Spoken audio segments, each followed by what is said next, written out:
that?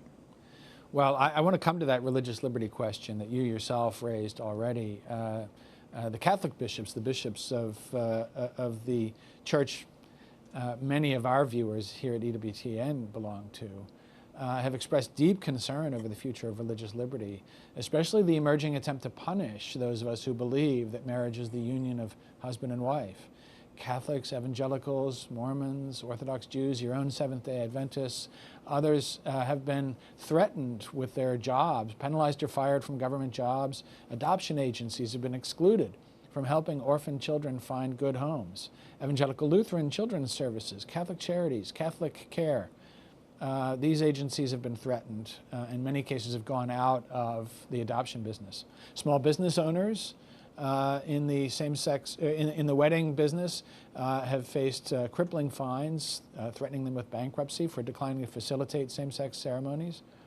As Chief Justice John Roberts warned in that powerful Obergefell dissent of his, quote, "The Solicitor General candidly acknowledged that the tax exemptions of some religious institutions would be in question if they oppose same-sex marriage." He went on, "There is little doubt that these and similar questions will soon be before this court.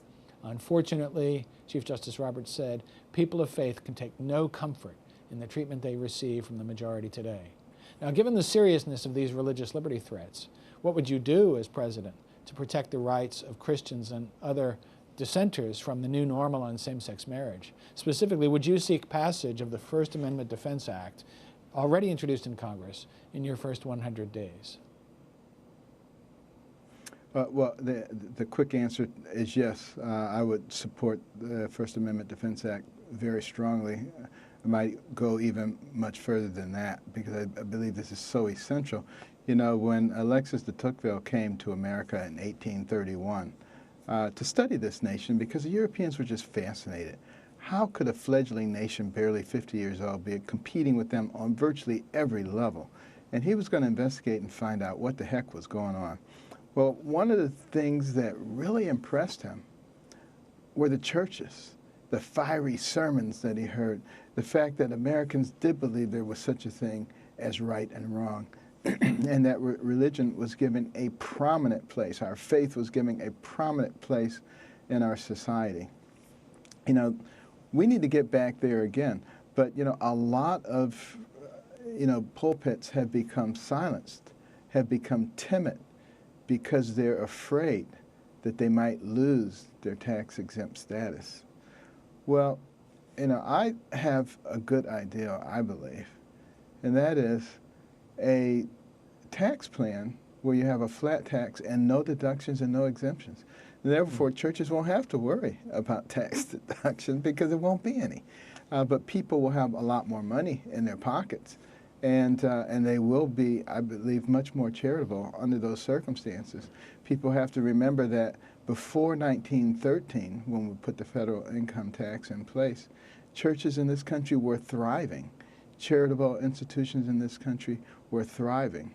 So I think they will continue to thrive if we get rid of the tax exemptions, and I think they will once again become those powerful voices of conscience, which are so essential. If we let those voices be extinguished because of the systems that we have put in place, it is going to be an everlasting tragedy, not only for this country, but for the world. Well, it's very interesting, Dr. Carson, that you connect the fate of America's churches and other religious institutions to your proposed tax policy of eliminating, I take it you mean eliminating deductions that people can take from their taxes for giving to such institutions. But the churches themselves, as Yes. you know, are tax exempt in another way, along with other nonprofits, 501c3s of various kinds as they're classified under the tax code.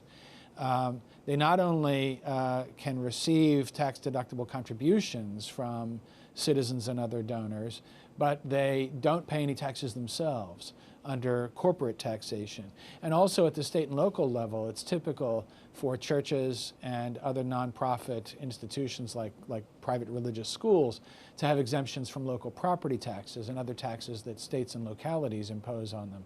So it's possible that, you know, our religious institutions, our churches themselves, could still come under assault for their own tax status, quite apart from whether individuals and other donors get a tax deduction for giving to them. So this threat could still remain out there, even if your tax plan were adopted.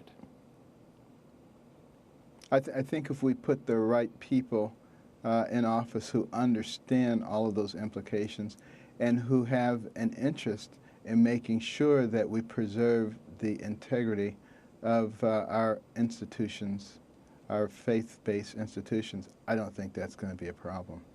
But again, the responsibility lies with we the people to get rid of all of these convoluted situations that have completely distorted the motives that people have for doing things. You know, charitable organizations exist for charity. You know, they shouldn't exist for other nefarious reasons. And, you know, people should give because they feel motivated to give, not because, you know, they get some advantage here or some advantage there. We have so completely distorted our system that it's become the norm. And we think things should be distorted that way. And this is not a Republican or Democrat issue. This is pervasive throughout our society right now. And, you know, I totally understand why, you know, a lot of traditional people are very opposed to, you know, a candidate like myself because I don't believe in all that garbage. You know, I'm a strict constitutionalist, a purist in that sense. And I don't take contributions from special interest groups or from billionaires who want to influence things. Wouldn't do that as president. Wouldn't give them the time of day, to be honest with you, because the only special interest group should be the people. And, you know, the institution and the thing that we should be looking at is the Constitution, which I believe is an ingenious document. Recognize that when it was being put together at the Constitutional Convention, there was a lot of ruckus going on.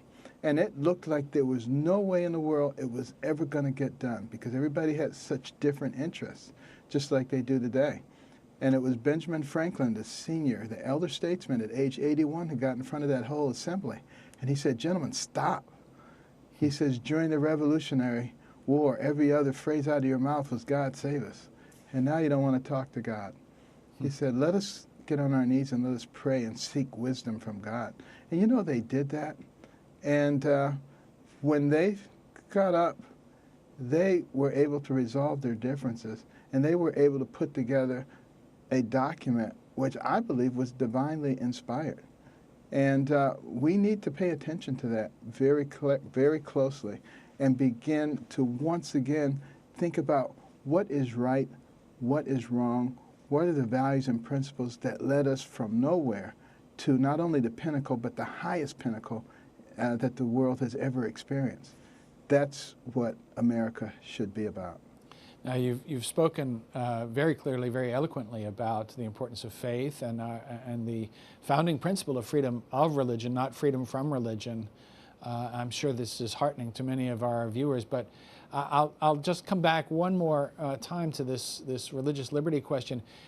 Would you also favor the protection of people in commerce, people in business, who wish to conform their actions in the sphere of their commerce, their business relationships, conform their actions to their religious conscience on a question like same-sex marriage? The baker, the florist, the photographer who works in the wedding trade, are these people worthy of protecting as they decline to do same-sex marriages? Or is this, as many people say on the other side, is this just like discriminating against an interracial couple getting married? Is this just like race discrimination?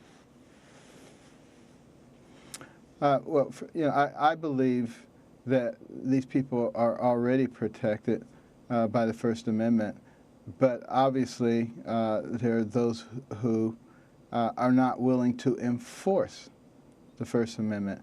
Therefore, I think there is a responsibility for Congress, supported by the President, to come up with very specifically worded legislation that will, in fact, protect those people, that will allow them to carry out their daily activities, to earn a living, and to live according to their faith. That was the very purpose of the very First Amendment to our Constitution. Obviously, our founders were very, very sensitive to that. And for us now to turn our backs on those people, I think is an abomination. And I would clearly be extremely supportive of specific legislation that protects the ability of people to live according to their faith.